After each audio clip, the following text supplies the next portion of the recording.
Hello दोस्तों, आज हम चर्चा करेंगे कंसेप्ट ऑफ वेब पैकेट। मेरा नाम संतोष चौधरी है और आप देख रहे हैं मेरा यूट्यूब चैनल। सबसे पहले तो आपको धन्यवाद करना चाहूँगा कि आप मेरा यूट्यूब चैनल देख रहे हैं और आशा करता हूँ कि आप बहुत बढ़िया है, स्वस्थ है और आनंदित है। दोस्तों, आज का जो हमारा चर्चा का विषय है वो है वेब पैकेट का कंसेप्ट के बारे में, कि वेब पैकेट का जो कंसेप्ट है वो कैसे आया क्वांटम मैकेनिक्स में या क्वांटम फिजिक्स में। तो उसके बारे में हम लोग चर्चा करेंगे। ये जो पूरा वीडियो है वो वेब पैकेट के कंसेप्ट के बारे में है। यहाँ पर हम लोग उसके कंसेप्ट के बारे में जानेंगे, कोई खास मैथमेटिकल एक्सप्रेशन के बारे में नहीं डिस्कस करेंगे। स्टार्ट करते हैं। तो हमारा जो पिछले वीडियो था मैटर वेब के बारे में, फिर मैंने वेब फंक्शन के बारे में भी वीडियो बनाया था, है ना। तो जो मैटर वेब का जो वीडियो था उसमें हमने क्या देखा था कि वहाँ पर डी ब्रोगली साहब जो थे उन्होंने क्या बताया कि हर मूविंग मटेरियल का वेब कैरेक्टर होता है। Every moving material has web character, और उस वेब कैरेक्टर को क्या कहा गया, मैटर वेब, है ना। मतलब the wave associated with material particle is called as matter wave. Matter wave उसको कहा जाता है। तो उसका उन्होंने क्या बताया था, उसका उन्होंने बताया था वेव लेंथ के बारे में। तो उसका वेव लेंथ क्या बताया था कि lambda is equal to h/mv। उन्होंने बता दिया क्या कि जितना भी मूविंग मटेरियल है वो वेव, उसे एसोसिएटेड वेव होता है, और उस वेव का जो वेवलेंथ है वो क्या है, lambda is equal to h/mv, जहाँ पर m क्या है, मास ऑफ द पार्टिकल, और v क्या है, पार्टिकल का वेलोसिटी। तो ये तो उन्होंने बता दिया। अल्बर्ट आइंस्टाइन ने क्या बताया था कि कोई भी पार्टिकल है ना, मैटर है, तो उसका टोटल एनर्जी कितना होगा, E is equal to mc²। ठीक है। और एक और साइंटिस्ट हमने देखा था जिसके वजह से क्वांटम जो फिजिक्स है या क्वांटम मैकेनिक्स है उसका जन्म हुआ था। वो था कौन, max Planck, German physicist max Planck. तो मैक्स प्लांक ने क्या बताया था कि जो रेडिएशन होता है, रेडिएशन क्या होता है, रेडिएशन इज वेव। ठीक है। तो जो रेडिएशन होता है वो जब मैटर के साथ इंटरेक्ट करती है तो उस टाइम में जो एनर्जी एक्सचेंज होता है रेडिएशन के द्वारा मैटर को, वो एनर्जी किस तरह से एक्सचेंज होती है, तो वो एनर्जी पैकेट के रूप में होती है ना। मतलब पैकेट के रूप में एनर्जी को ट्रांसपोर्ट करती है। तो उस पैकेट को क्या कहा गया, एनर्जी पैकेट। ठीक है। हमने क्या क्या पाया, अल्बर्ट आइंस्टाइन से पाया E is equal to mc², है ना। मैक्स प्लांक ने हमने क्या बताया कि जो एनर्जी है वो पैकेट के रूप में रहती है ना। उस पैकेट को क्या कहा गया, क्वांटम कहा गया। तो एक क्वांटम का जो एनर्जी होगा वो क्या होगा, E is equal to h/nu, है ना। यदि कोई रेडिएशन है जिसका फ्रिक्वेंसी न्यू है, क्योंकि हर रेडिएशन का जो पैकेट होगा वो अलग अलग होगा, जिसका जैसा फ्रिक्वेंसी उसके पास उसी तरह का एनर्जी पैकेट रहेगा। यदि फ्रिक्वेंसी न्यू है तो उसके पास जो वेव पैकेट का जो साइज होगा वो क्या होगा, h/nu, मतलब E is equal to h/nu। वो हर पैकेट में कितना एनर्जी रहेगा, तो E is equal to h/nu। तो ये तीन कंसेप्ट हमने जाना। तब ये तीन कंसेप्ट को यूज करके, है ना, हम लोग ये पता करने की कोशिश करेंगे कि वो जो वेव है ना, मैटर वेव, जिसके बारे में डी ब्रोगली ने बताया है, तो उसको हम लोग क्या बोल सकते हैं, डी ब्रोगली वेव भी बोल सकते हैं। जो डी ब्रोगली वेव है उसका वेलोसिटी कितना होगा, उसके बारे में हम लोग डिस्कस करते हैं। ठीक है। सबसे पहले तो हमको पता चल जाएगा कि जो वेब पैकेट का जो कंसेप्ट है वो कैसे है। एनर्जी पैकेट और वेब पैकेट दोनों अलग अलग है। पैकेट लगा है इसका मतलब दोनों को एक ही नहीं समझना है। तो इसमें हमने क्या देखा कि ई इजकल टू जो एच न्यू है, तो वहाँ से हम लोग क्या देख सकते हैं कि न्यू इजकल टू क्या हो जाएगा, ई बाई एच, ठीक है। और ई इजकल टू जो एम सी स्क्वायर है, तो वहाँ पर यदि ई का वैल्यू हम लोग एम सी स्क्वायर रख दें तो न्यू बराबर क्या हो जाएगा, M C square by H, ठीक है। अब डी ब्रोगली वेव वेलोसिटी जो है वो बराबर, उसको हम लोग लिखते हैं यदि यू, स्मॉल यू से, तो वो बराबर क्या हो जाएगा, तो किसी भी वेव वेलोसिटी का फॉर्मूला क्या आता है, न्यू इंटू लेमडा, है ना। न्यू क्या है, फ्रिक्वेंसी है, और लेमडा क्या है, वेवलेंथ है। तो यहाँ पर न्यू का वैल्यू हम लोग रखेंगे क्या, M C square by H, और लेमडा क्या रखेंगे, एच बाई एम भी। तो इस तरह से हमारे पास u का जो वैल्यू आ जाएगा वो क्या आ जाएगा, सी स्क्वायर बाई भी, है ना। जहाँ पर c क्या है, लाइट का वेलोसिटी है ना, 3 लाख किलोमीटर पर सेकेंड अप्रोक्सीमेटली। तो यहाँ से हम लोग क्या दिख रहे हैं, ये इक्वेशन मतलब u equal to C square by भी क्या हमें बता रहा है। तो सबसे पहले तो इसमें ये बता रहा है कि जो फेज वेलोसिटी है, मतलब डी ब्रोगली का जो वेव वेलोसिटी है, उसको फेज वेलोसिटी भी बोल सकते हैं, वेव वेलोसिटी को फेज वेलोसिटी भी बोला जाता है। तो ये जो वेव वेलोसिटी है वो बराबर क्या है, वो लाइट के स्पीड से भी बहुत बड़ा है ना, क्योंकि मटेरियल पार्टिकल का जो हाईएस्ट स्पीड होगा वो तो लाइट से कम ही होगा, तो लाइट से भी ज़्यादा स्पीड है, ठीक है। और दूसरा चीज़ इसमें क्या दिख रहे हैं कि जो वे वेव है वो वेव क्या होगा, वो पार्टिकल से बहुत ज़्यादा स्पीड में ट्रेवल करेगा, मतलब बहुत आगे निकल जाएगी, है ना, मटेरियल पार्टिकल से। तो ये क्या है, अनएक्सपेक्टेड रिजल्ट है। सबसे पहले तो आइंस्टाइन का जो स्पेशल थ्योरी ऑफ रिलेटिविटी है उसको कंट्राडिक्ट कर रही है। उन्होंने क्या बताया है कि जो मैक्सिमम स्पीड है किसी भी मटेरियल पार्टिकल का वो क्या होगा, वो लाइट से कम ही होगा, है ना। उस पर उन्होंने लिमिटेशन रखा है कि लाइट का बराबर या लाइट से ज़्यादा नहीं हो सकता है। तो सबसे पहले कंट्राडिक्शन आ गया वहाँ पर। और दूसरा चीज़ क्या बता रहा है कि जो वेव जो है वो मटेरियल जो पार्टिकल है जिसका वेव है, वेव उस मटेरियल पार्टिकल से बहुत आगे है। तो ये अनएक्सपेक्टेड रिजल्ट था।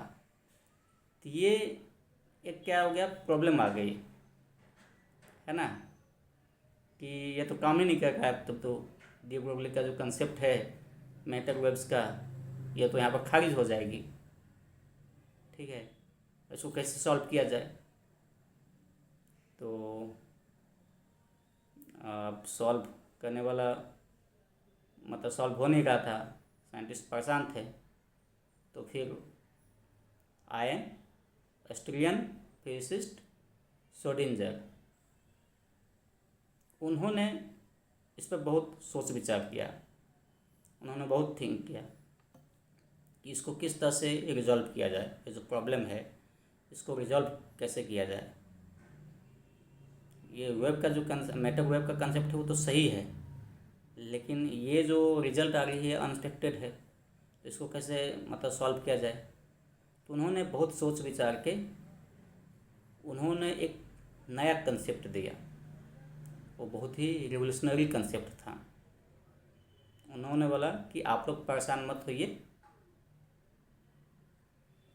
ये जो मूविंग पार्टिकल है वो एक सिंगल वेव ट्रेन का इक्विवेलेंट नहीं है। उन्होंने सबसे पहले क्या बताया कि moving particle is not equal to a single wave train. उन्होंने बोला कि हमको इस तरह से नहीं सोचना है, ये जो मूविंग पार्टिकल है उसको ग्रुप ऑफ वेव्स के रूप में हम लोग रिप्रेजेंट करेंगे। तो उन्होंने बोला कि ये जो ग्रुप ऑफ वेव है उसको हम लोग क्या बोलेंगे, वेव पैकेट। ये जो ग्रुप ऑफ वेव्स होगा उसमें जो वेव्स होगा वो किस तरह का रहेगा, तो उसमें जितने भी वेव्स होगा लार्ज नंबर ऑफ वेव्स होगा, है ना। वेव पैकेट जो है वो क्या है, ग्रुप्स ऑफ वेव, है ना, having waves with slight different velocity and wavelength.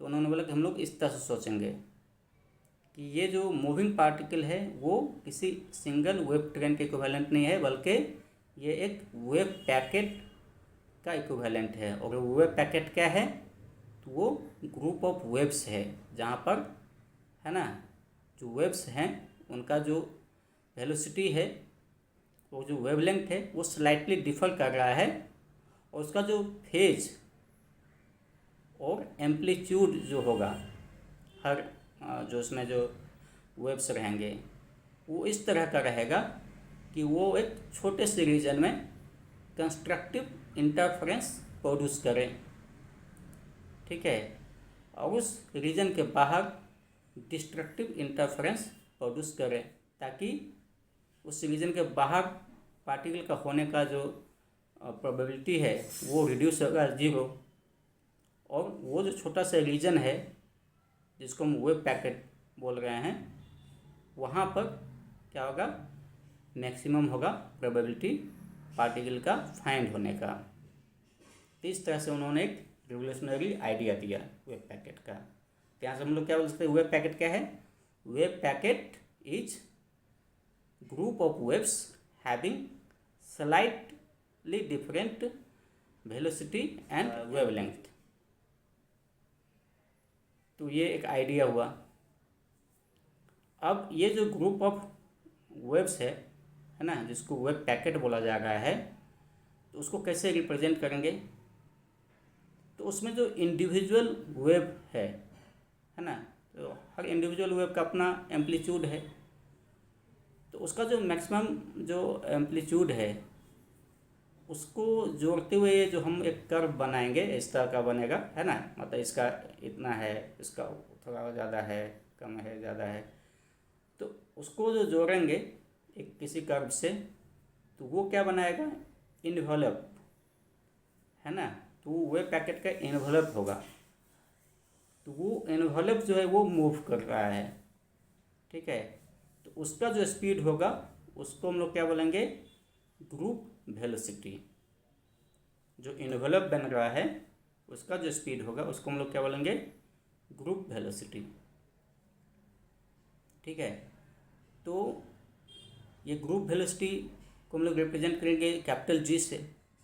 तो ये बराबर क्या होगा, तो ये बराबर होगा dW/dk। अब यहाँ पर W क्या है, W इज एंगुलर वेलोसिटी, है ना, इजकल टू क्या होता है, W इजकल टू 2π न्यू, ठीक है। न्यू क्या है, फ्रीक्वेंसी, है ना, ऑफ वेव,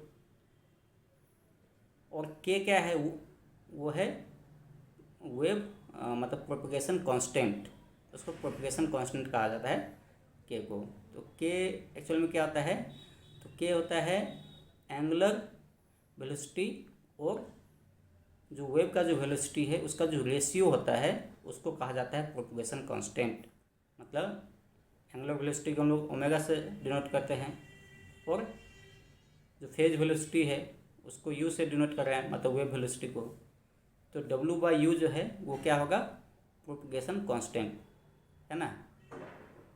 तो ग्रुप वेलोसिटी क्या होगा, group velocity is equal to dω/dk, where k is what, ω/u, ठीक है। तो जब ये सब हम लोग वैल्यू रखेंगे तो हम लोग एक मैथमेटिकल एक्सप्रेशन देखेंगे, तो उसमें 1/g का वैल्यू आएगा, ठीक है। तो उसको एक इक्वेशन हम लोग ले लेते हैं। अब हम लोग को यहाँ पर सोचना है जो पार्टिकल है मूव कर रहा है, तो उसको तो हम लोग ये समझ गए, उन्होंने ये तो बता दिया कि हम पार्टिकल को कैसे रिप्रेजेंट करेंगे, particle is equivalent to group of waves मतलब वेव पैकेट के इक्विवेलेंट है ना, जिसका जो स्पीड है वो क्या है, ग्रुप वेलोसिटी है। अब यहाँ पर पार्टिकल का जो टोटल एनर्जी मान लीजिए हम लोग ई लेते हैं, तो वो बराबर क्या होता है, potential energy plus kinetic energy. ठीक है, तो काइनेटिक एनर्जी बराबर क्या हो जाएगा, total energy minus potential energy. ठीक है, मतलब ई माइनस भी हो जाएगा काइनेटिक एनर्जी। काइनेटिक एनर्जी क्या होता है, half of M V square, यहाँ पर भी क्या है, वो पार्टिकल का वेलोसिटी है। तो यहाँ से हम लोग वी का वैल्यू कैलकुलेट कर लेंगे। अब हम लोग यहाँ पर यूज करते हैं डी ब्रोगली का जो वेवलेंथ है वो क्या होता है, lambda equal to H by M V. ठीक है, तो वहाँ से हम लोग को 1/λ का वैल्यू निकल जाएगा। ठीक है, और वो 1/λ का वैल्यू हम लोग क्या करेंगे, जो इक्वेशन है उसमें रखेंगे। तो मैथमेटिकल कैलकुलेशन करके हम लोग इसमें देख रहे हैं कि हमारे पास फाइनली क्या आ रहा है, group velocity g equal to the particle velocity v। मतलब जो ग्रुप वेलोसिटी है और जो पार्टिकल का जो वेलोसिटी है वो एक ही है, मतलब दोनों बराबर है ना। तो यहाँ तक ये जो प्रॉब्लम था कि वेलोसिटी अलग हो रहा था वेव का और पार्टिकल का, है ना, तो वो रिजॉल्व हो गया। लेकिन और एक और समस्या आ गई इसमें। समस्या क्या था वो आपको बताता हूँ। समस्या ये था कि मान लो कि कोई एक तालाब है, उस तालाब में जब हम एक पत्थर को फेंकते हैं तो वो वेव जनरेट करता है सर्कुलर। तो हम लोग क्या देखते हैं कि वो वेव जो है बहुत जल्दी डिसिपेटेड हो जाता है, मतलब समाप्त हो जाती है, ख़त्म हो जाता है, थोड़ी देर के बाद वो ख़त्म हो जाती है। अब जो मटेरियल पार्टिकल है उससे जो एसोसिएटेड वेव है, तो वो वेव कैसे मतलब सस्टेन करेगा, क्योंकि वेव तो समाप्त हो जाती है। ठीक है, लेकिन मतलब कोई पार्टिकल मूव कर रहा है तो वो पार्टिकल का एग्जिस्टेंस है, तो पार्टिकल का एग्जिस्टेंस है तो उसके साथ वेव का भी एग्जिस्टेंस है। तो वेव का जो एग्जिस्टेंस है वो कैसे सस्टेन करेगा, क्योंकि हम लोग तो जनरली देखते हैं कि वेव ख़त्म हो जाती है, डिसिपेटेड हो जाती है। तो ये एक प्रॉब्लम था कि ये वेव सस्टेन कैसे करेगा, है ना। तो ये भी एक समस्या आ गया वैज्ञानिकों के बीच में कि इसको कैसे रिजॉल्व किया है, क्योंकि ये जो वेव पैकेट है वो तो बहुत जल्दी समाप्त हो जाएगा। तो फिर ये जो वेव पैकेट था, ठीक है, इसको सस्टेन करने के लिए श्रोडिंगर साहब ने एक और आइडिया दिया कि बोला कि देखो कोई भी चीज़ सस्टेन कब करेगा, तो उसके गाइडिंग एक वेव होना चाहिए, है ना, गाइडिंग फोर्स होना चाहिए, गाइडिंग वेव होना चाहिए।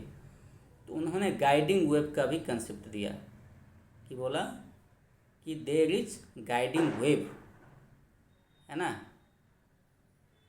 सिर्फ वेव पैकेट के कंसेप्ट से काम नहीं चलेगा, बल्कि गाइडिंग वेव का भी कंसेप्ट उन्होंने दिया। ये जो वेव पैकेट है वो गाइडिंग वेव के द्वारा सस्टेन होता है, एग्जिस्ट करती, ट्रेवल करती है।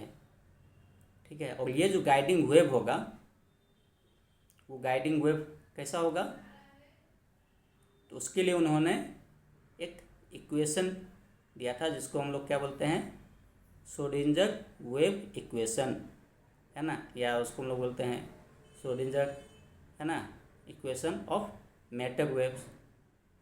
तो वो जो इक्वेशन है, तो इक्वेशन का मतलब अलग अलग है, मतलब टाइम डिपेंडेंट है, टाइम इंडिपेंडेंट है, फ्री पार्टिकल के लिए भी है ना, और यदि कोई पोटेंशियल में है तो उसके लिए भी है। तो हम लोग फ्री पार्टिकल के लिए ले लेते हैं, है ना। तो वो क्या बताती है कि डेल्टा स्क्वायर साई, है ना, प्लस 2m/h क्रॉस का स्क्वायर इंटू ई माइनस भी साई इजकल टू क्या होता है 0। ये क्या है, फ्री पार्टिकल के लिए टाइम इंडिपेंडेंट वेव इक्वेशन है।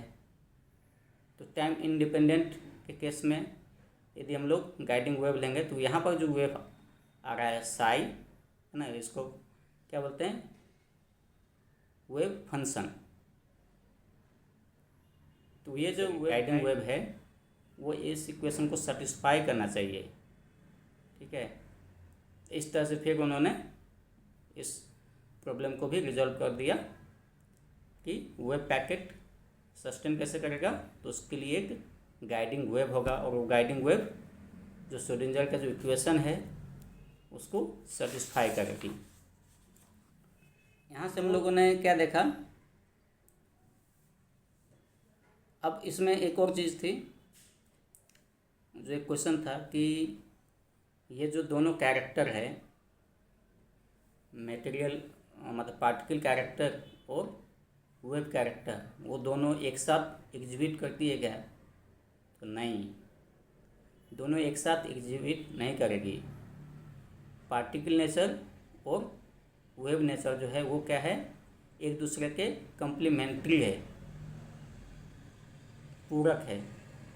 जब वेव कैरेक्टर शो करेगा उस टाइम में पार्टिकल कैरेक्टर शो नहीं करेगा, और जब पार्टिकल कैरेक्टर शो करेगा उस टाइम में वेव कैरेक्टर शो नहीं करेगा। साइमल्टेनियसली दोनों कैरेक्टर नहीं एग्जिबिट करेगी, उसके पास रहेगा लेकिन वो एग्जिबिट एक टाइम पे एक ही कैरेक्टर को करेगी, ठीक है। इसके बारे में ना उन्होंने बताया था। यहाँ से हम लोग क्या पता चला कि वेव पैकेट प्लस जो गाइडिंग वेव है वो क्या प्रोसेस करती है, तो property of particle moving with velocity v, है ना, और उस also exhibit interference and diffraction phenomena. और वो जो वेव पैकेट प्लस गाइडिंग जो वेव है वो इंटरफेरेंस और डिफ्रेक्शन फिनोमेना भी दिखाएगी, लेकिन ये दोनों अलग अलग टाइम पे दिखाएगी, सेम टाइम पे नहीं दिखाएगी, ठीक है। मतलब जब मटेरियल पार्टिकल जो है अपना मटेरियल पार्टिकल जब अपना कैरेक्टर दिखाती है तो उस टाइम में वेव कैरेक्टर नहीं दिखाती है। जब वो कोई इसको मेजर नहीं कर रहा है उस टाइम में वो क्या होगा, वेव के रूप में रहता है, ठीक है। तो दोनों जो कैरेक्टर है साइमल्टेनियसली नहीं शो करेगी। अब वेव कैरेक्टर किसको बोलेंगे, तो वेव कैरेक्टर से जो रिलेटेड जो प्रॉपर्टी है वो क्या है, वेवलेंथ है ना, फिर फ्रीक्वेंसी है, और पार्टिकल नेचर से रिलेटेड जो प्रॉपर्टी है वो क्या है, तो उसका मास होता है, मोमेंटम होता है, एनर्जी होता है, ठीक है। तो इस तरह से ये जो प्रॉब्लम था वो सॉल्व हो गया और एक नया कंसेप्ट आ गया वेव पैकेट का, ठीक है। वेव पैकेट क्या है, wave packet is group of waves having slightly different velocities and wavelengths, है ना, और उसका जो फेज और एम्पलीट्यूड है वो इस तरह का रहेगा ताकि वो एक छोटा से रीजन में, है ना, कंस्ट्रक्टिवली इंटरफेयर करे, और वो जो छोटा सा रीजन होगा वही क्या होगा, उस मूविंग पार्टिकल का जो लोकेशन है, और उसके बाहर डिस्ट्रक्टिव इंटरफेरेंस, है ना, प्रोड्यूस करेगा ताकि उसके बाहर का उसका जो होने का जो प्रोबेबिलिटी है वो रिड्यूस टू 0। इस तरह से रिजॉल्व हो गया। अब इसमें एक और चीज़ देखना है, जो फ्री पार्टिकल है ना, फ्री पार्टिकल मतलब जिसका कोई पोटेंशियल नहीं होता है, जिसका कोई बाहरी फोर्स नहीं लग रहा है, तो उसका जो फेज वेलोसिटी होता है वो ग्रुप वेलोसिटी का क्या होगा, हाफ होगा। क्या होगा, हाफ होगा, ठीक है। वो कैसे, दूसरा जो इसमें पॉइंट था वो क्या था कि ये जो वेव पैकेट है वो पैकेट सस्टेन कैसे करेगा, तो वो सस्टेन करेगा गाइडिंग वेव के थ्रू। और वो गाइडिंग वेव क्या होगा, तो गाइडिंग वेव जो होगा वो जो श्रोडिंगर का जो वेव इक्वेशन है उसको सेटिस्फाई जो वेव फंक्शन करेगा वही गाइडिंग वेव होगा। ठीक है। और ये दो मेन पॉइंट था। और तीसरा जो मेन पॉइंट था क्या था कि क्या ये दोनों कैरेक्टर है ना, वेव पार्टिकल डुअलिटी। ठीक है। तो उसमें से वेव कैरेक्टर और जो पार्टिकल कैरेक्टर है वो दोनों एक साथ एग्जिबिट करेगी, तो नहीं, दोनों एक साथ एग्जिबिट नहीं करेगा। जब पार्टिकल नेचर एग्जिबिट कर रही है तो उस टाइम में वेव नेचर नहीं दिखाएगा, और जब वेव नेचर दिखाएगा तो पार्टिकल नेचर नहीं दिखाएगा। तो थैंक यू दोस्तों, आपने ये जो पूरा वीडियो था, ये जो मतलब वेब पैकेट के ऊपर में उसको आपने देखा है, उसके लिए आपको मैं धन्यवाद करना चाहूँगा। और आपसे रिक्वेस्ट करना चाहूँगा कि आप जो ये चैनल है उसको सब्सक्राइब कीजिए, ताकि आगे जब हम कोई वीडियो बनाएंगे तो उसका नोटिफिकेशन आपको आएगा। तो चलते हैं दोस्तों, जय हिंद, जय भारत।